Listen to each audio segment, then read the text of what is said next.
Welcome back to our channel. Good morning, good afternoon, good evening, your time. Thank you guys for your continued support. Please subscribe to our channel if you haven't. Turn on the bell for more video. Welcome our new members to the old ones. God bless you. If you're passing by, please join us. As you're supporting us, may the Lord support you in everything you lay your hand. Say amen. To the news in details. Guys, an explosive truth is about to be revealed before your eyes. I only urge us to pay attention and do us a favor by sharing out this video with your friends and family, because the truth you're about to discover that was spoken in broad daylight by this lawyer Effiong, he is on fire while revealing the truth that nobody wants you to know. Now the truth is before you. Please turn on your bell for more video. I want to know your thoughts in the section below. Please watch. State for simply protesting. Well, and you are saying, let us give them power to regulate social media. I would never be part of that. Inebe, there was something you said earlier when you referred to the Eastern Security Network. I hope you are not justifying violence by any group inside Nigeria, because one of the bases for the objection of the federal government to Twitter is that Twitter has become a platform inside Nigeria for a particular separatist movement within the country. And then you were, waxing lyrical about the Eastern Security Network, the ESN, the militant wing of the IPOB. If you could just clarify your position on that before we move on.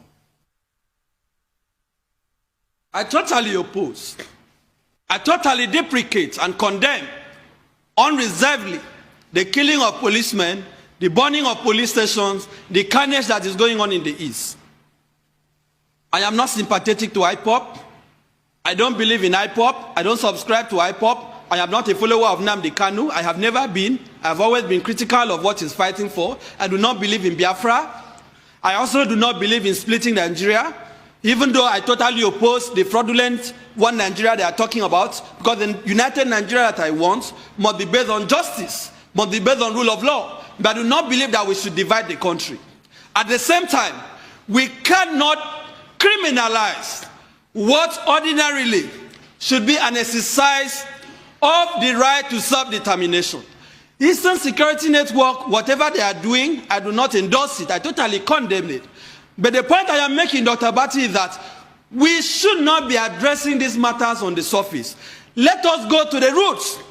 What led to the Eastern Security Network?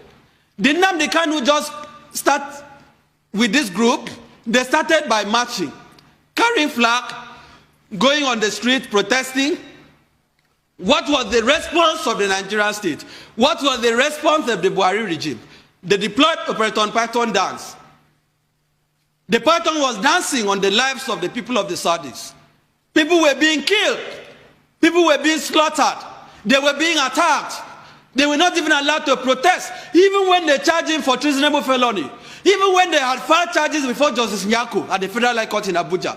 The military, in a so-called democracy, invaded the house of Nnamdi Kanu, desecrated the palace of his father, who was a traditional ruler.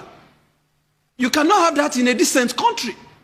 So as we condemn the killing of policemen, the burning of police, the burn of stations and INEC offices, we must admit that this regime, this government, takes responsibility for the resort to violence by the group known as Eastern Security Network.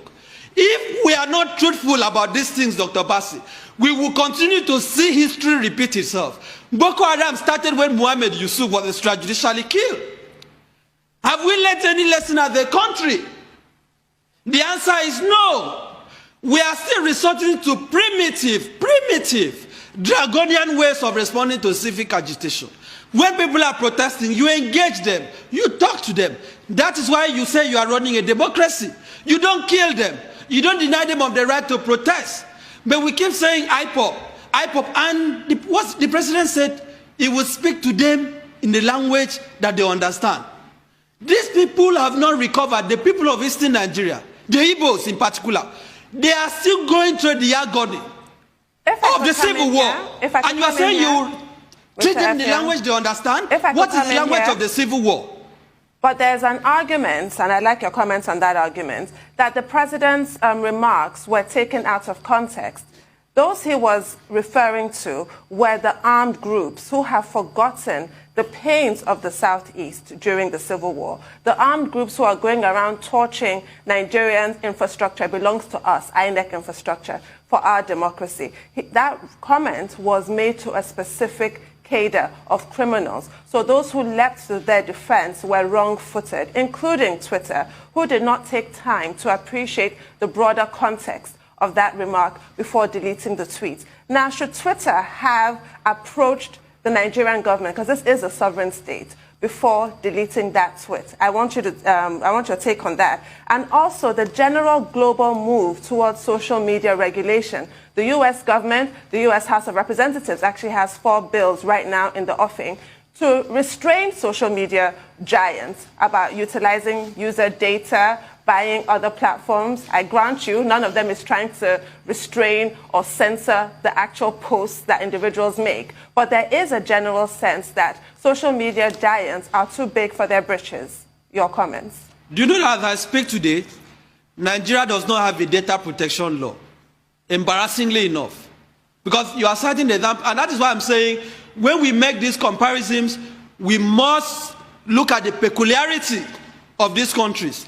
There is no single one data protection law in Nigeria today. Not even one. Not even one that protects the data of Nigerians. We don't have. We do not have. Now, you make, the point that the president's comment was taken out of context. The only person or persons who took the president's comment out of context is the president and Lai Mohammed. Nigerians understood what he said. I personally understood what he said. The context in which he said it was clear. He didn't just stop at that. He didn't say he was referring to the armed groups. No.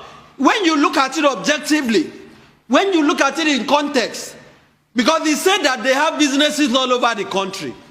Is it IPOB that has businesses all over the country? Does IPOB have business in Kano, in Sokoto, in Zamfara, in Benue, in Kwara, in Ogun, in Cross River? They don't. Does the Eastern Security Network have businesses all over the country? The answer is no.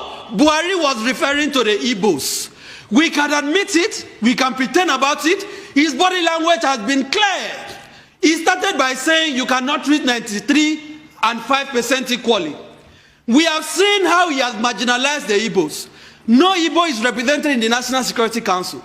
Look at the nepotism. So when we are saying his comment was taken out of context, are we also saying that his nepotistic appointments, his clearly sectional appointments are also taken out of context? Because this is a president that has a pedigree, a shameful pedigree, an unfortunate pedigree of favoring a section of the country that has polarized this country as never before. So that is not a precedent that you will tell me spoke at, that people are taking him out of context. He was clear on what he meant. In any event, we have had the so-called herdsmen or the so-called armed Fulani herdsmen committing killing people across the country from the north to the south. Has he spoken to them? Because in your interview with him, he made reference to what Governor Tom said, that the Governor Tom said is Fulani and that he cannot deny it. Not all Fulanis are criminals. But as Buhari spoken to his kinsmen, the ones that are criminals, the ones that are armed, in the language that they understand, the answer is no. In what language has he been speaking to them? Language of encouragement, language of endorsement, ruga, settlement, grazing roads, and so on and so forth. Despite that governors have rejected these divisive policies, Buhari is still trying to force it on the throat of Nigerians. He has not addressed the killings by the herdsmen. Has he spoken to bandits in the language that they understand? For the last 6 years, the answer is no. Rather, Gumi is advocating amnesty. School students are being kidnapped. Just yesterday, people were praying in Zaria against kidnapping. Buhari has not spoken to kidnappers in the northeast, the northwest, in the language that they understand. He has also not spoken to Boko Haram and ISWAP in the language that they understand. But suddenly, he now knows the language that IPOP will understand. I do not think that is how to run a country whose unity you are willing to kill for. I do not think how to run a country that is... Let's move on from this Twitter and this political talk.